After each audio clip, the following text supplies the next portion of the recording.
નમસ્કાર, તમે જોઈ રહ્યા છો ઓસ્કાર ગુજરાતી ન્યૂઝ ચેનલ અને હું છું ભાવના ચૌહાણ. અમદાવાદ શહેરના પૂર્વ વિસ્તારમાં આવેલ અનુપમ સિનેમા પાસેના સ્કેલ પાસે છેલ્લા કેટલાક સમયથી ગંભીર ટ્રાફિક સમસ્યા ઊભી થઈ છે. રોજબરોજ સર્જાતી ટ્રાફિક જામની સ્થિતિને કારણે સ્થાનિક નાગરિકો ભારે મુશ્કેલીમાં મુકાયા છે. મહાનગરપાલિકા અને અમદાવાદ ટ્રાફિક પોલીસ દ્વારા બનાવવામાં આવેલ આ સ્કેલ અને આસપાસના વિસ્તારમાં ટ્રાફિક વ્યવસ્થાની ખામીના કારણે સ્થિતિ વધુ ગંભીર બની રહી છે. સ્થાનિક લોકોના જણાવ્યા અનુસાર છેલ્લા 6 મહિનામાં આ વિસ્તારમાં અનેક અકસ્માતો સર્જાયા છે અને આશરે 17 જેટલા નાગરિકોના મોત થયા હોવાનું પણ જણાવવામાં આવી રહ્યું છે.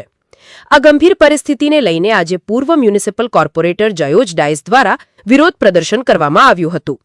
પ્રદર્શન દરમિયાન તેમણે માંગ કરી હતી કે તાત્કાલિક અસરથી આ વિસ્તારમાં ટ્રાફિક વ્યવસ્થા સુધારવામાં આવે, સિગ્નલ અને સ્કેલનું યોગ્ય આયોજન કરવામાં આવે અને અકસ્માતો રોકવા માટે કડક પગલાં લેવામાં આવે. સ્થાનિક નાગરિકોએ પણ આ મુદ્દે આક્રોશ વ્યક્ત કર્યો છે અને સતત વધી રહેલા અકસ્માતોને ધ્યાનમાં રાખીને એએમસી અને ટ્રાફિક પોલીસ તાત્કાલિક કાર્યવાહી કરે તેવી માંગ ઉઠી છે. હવે જોવાનું એ રહ્યું કે મહાનગરપાલિકા અને ટ્રાફિક વિભાગ આ ગંભીર સમસ્યાને લઈને ક્યારે અને કેવી રીતે પગલાં લે છે. Reporter Harish Yagnik, Oscar Gujarati news channel, Ahmedabad. Ahmedabad શહેરના પૂર્વ વિસ્તારમાં આવેલા અનુપમ સિનેમા પાસે ટ્રાફિકની ભારે સમસ્યાઓ સર્જાવાના કારણે અમદાવાદ મ્યુનિસિપલ કોર્પોરેશને ટ્રાફિક કમિશનર દ્વારા જે પ્રકારની રોડની ડિઝાઇન બનાવવામાં આવી છે એ ડિઝાઇનમાં સમય 2 દિવસમાં 17 વ્યક્તિના મોત થયા છે. અસંખ્ય ટ્રાફિકનું ભારણ ધરાવતો આ વિસ્તાર પૂર્વ વિસ્તારથી પશ્ચિમ વિસ્તાર અને દક્ષિણ વિસ્તારને જોડતો વિસ્તાર છે. વસ્ત્રાલથી જે હિસાબે સિટીમાં આવે છે, સિટીમાંથી આવે છે અસંખ્ય અકસ્માત થઈ રહ્યા છે, જ્યારે સ્થાનિક એસટીના વાહનો બી વારંવાર પસાર થતા હોય છે. હવે સ્થાનિક કાર્યકર્તા ઉપસ્થિત છે, અહીંયા શું બધી સમસ્યા છે? અહીંયા સમસ્યા તો એટલી ઘણી બધી થઈ ગઈ છે કે મહિનો નીકળતા એક ના એક એક્સિડન્ટ થતો હોય છે અહીંયા.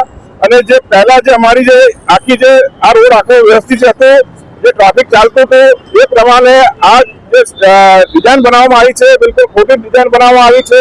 ચારે તરફ છે ને બપોરે પણ છે તમે જુઓ કે આખો ગુચ્છા મહાદેવના જે આખી ચાલીને સર્કલ બનાવેલું છે એ આખો જામ ને જામ થઈ જાય છે.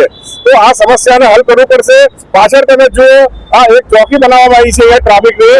આના હિસાબથી હજી ટ્રાફિક વધારે થાય છે કે આ લોકો છે ને એક ટર્નિંગ છે, અત્યારે ગાડી ત્યાં ઉભી છે તો ટર્નિંગ માટે ત્યાં પોલીસ વાળા ભાઈ કહે છે કે ટર્નિંગ પર ગાડી કેમ ઉભી છે, અને અહીંયા આ લોકો આખો દિવસ અહીંયા બેસીને કેટલી ગાડીઓ રોકતા હોય છે અને હજી તો ટ્રાફિક જામ કરે છે. આ સમસ્યાનો તાત્કાલિક હલ કરો, નહીં તો બહુ મોટું આંદોલન કરવામાં આવશે.